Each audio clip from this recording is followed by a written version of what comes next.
Have you ever had a friend who was unfairly dress coded at school? Maybe you normally like to wear crop tops or short shorts, but maybe you've never been dress coded yourself. Would you want to stand up for your friend and your other peers even if it risks you getting in trouble? If you answered yes, then you are much comparable to white abolitionist John Brown. Hi, I am Janiyah Coleman, and welcome to John Brown Crash Course.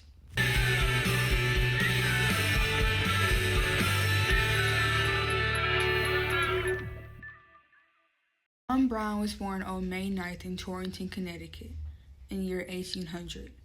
He was the second son of Owen Brown and Ruth Mills, who both rooted his hatred for slavery and his devotion to Christianity. He was taught to respect every single race, no matter what, and he was taught to see everyone equally. At the age of 12, John Brown witnessed an enslaved boy being beaten and forced to sleep outside in the cold.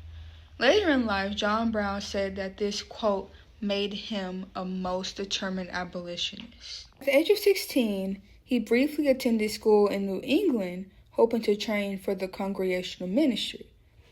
Because of money problems and eye issues, Brown returned home and opened a tannery of his own. In 1820, John Brown married Dainty Lusk. Together they had 7 children. In 1825, Brown moved to New Richmond, Pennsylvania, and opened another tannery. This tannery was extremely successful and also a hideout for fugitive slaves. In 1832, Dainty Lusk died. Within a year, Brown married Mary Ann Day.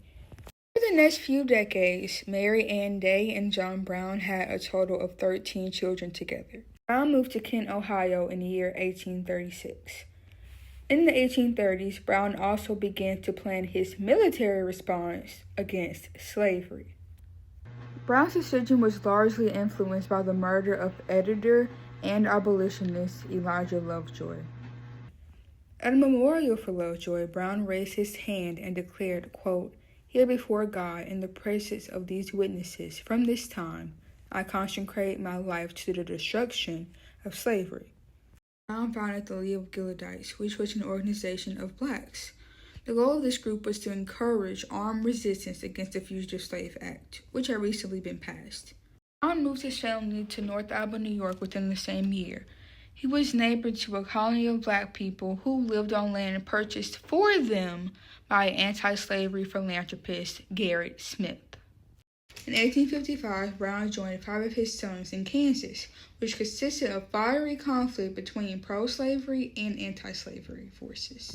In Kansas, Brown formed a small coalition to battle pro-slavery militants. On May 24, 1856, in Powder, Wyoming, Brown led a league of 5 men in a nighttime raid against pro-slavery settlers.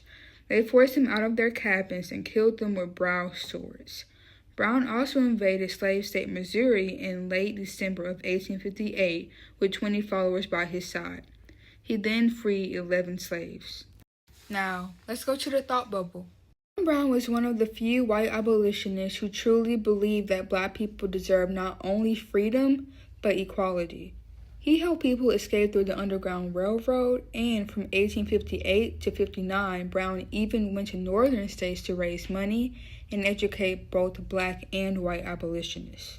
John Brown is mostly known for leading the raid on Harper's Ferry, Virginia, which started on October 16, 1859. He led a total of 21 men, including 2 of his sons and 5 black men. The 5 black men were named Lewis Sheridan, Larry Dangerfield Newby, John Anthony Copeland, Shields Green, and Osborne Perry Anderson. His plan was to take over the arsenal, forcibly freeing enslaved people and escape with them to the Appalachian Mountains. His plan was to use mountain hideaways to avoid capture and to make more raids on plantations. He thought that freed enslaved people would become a part of his army as he moved southward.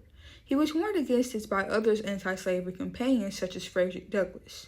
The countryside was immediately alerted, and federal troops along with state militia overwhelmed Brown and his men. Brown was captured by U.S. soldiers led by Robert E. Lee. Brown was tried for treason against the state of Virginia, and he was hanged on December 2nd in 1859. Although the raid had failed, Harper's Ferry shocked the entire nation and pushed the country closer to the Civil War, which, as we all know, was bound to happen eventually. During this time, there were many conflicting views about the person John Brown truly was. Most whites considered him to be a dangerous extremist, while writers such as Henry Thoreau described him as being, quote, transcendent moral greatness. At memorial gatherings for John Brown, Ralph Waldo would say that his sacrificial death would make the gallows as glorious as the cross. John Brown was a hero in the black community, with black families even having a picture of him in their house during the Civil War and Reconstruction.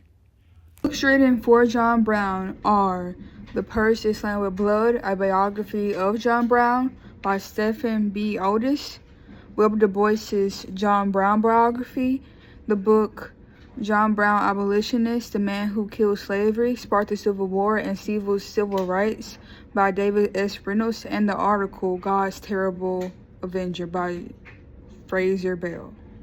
I am Janai Coleman, and thank you for watching Crash Course John Brown.